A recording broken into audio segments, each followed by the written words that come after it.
2 3 4 5 میں بخیل نہیں ہوں، 8 10 تک جو روزانہ ویڈیوز آ جاتی ہیں تو میں اس کو ایک دفعہ دیکھتا ہوں پھر ڈیلیٹ کر دیتا ہوں۔ مطلب دیکھ کے پھر ڈیلیٹ کر؟ ہاں، کیونکہ دیکھو نا کہ میری قوم کی اس وقت سوچیت کیا ہے۔ جو بچہ میرا جرمنی میں بیٹھا ہے اگر اس کی سوچ یہی ہے کہ گندے قسم کی تصویر مفتی صاحب کو بھیجی جائے تو دیکھنا چاہیے نا کہ مجھ سے محبت کرنے والے اگر دین والے ہیں تو اس طرح کے بچے بھی ہیں۔ بالکل ایسے ہی ہے۔ تو مفتی صاحب اپنے اس طرح کے فینس کو منع کیوں نہیں کرتے؟ میرے بچے، آپ کا کیا خیال ہے کہ جب میں اس ویڈیو کو دیکھنے کے بعد ڈیلیٹ کرتا ہوں تو میں اس کو پیغام نہیں دیتا ہوں میرے بچے آپ کے سینے میں کلمہ ہے، اس قدر خوبصورت آپ کا نام ہے، جی جی آپ فرانس میں بیٹھے ہو، آسٹریلیا میں بیٹھے ہو، میرے بچے رزق حلال کمانے گئے ہو، ٹھیک ہے، یہ کیا ہے؟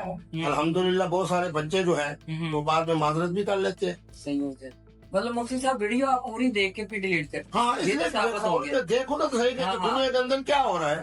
جی جی ٹھیک میں نے تو اس کی ایک مثال بھی دی کہ جس طرح ایک محترمہ کو پہلی نگاہ یہ شریعت میں درست ہے، صحیح ہے، تو اس ویڈیو بدبخت کو ایک دفعہ تو میں دیکھوں گا نا، پتہ چلے گا کہ میری قوم کے اندر کیا کیا جذبات ہیں۔ بالکل صحیح بات ہے، رائٹ بات ہے۔